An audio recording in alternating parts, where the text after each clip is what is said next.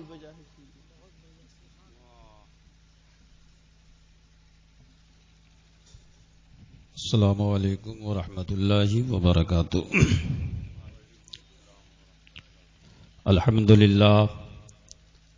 الحمدللہ وکفا وسلام علی عبادہ الذین اصطفى، اما بعد فاعوذ باللہ من الشیطان الرجیم، بسم اللہ الرحمن الرحیم۔ الذی خلق الموت والحیاة لیبلوکم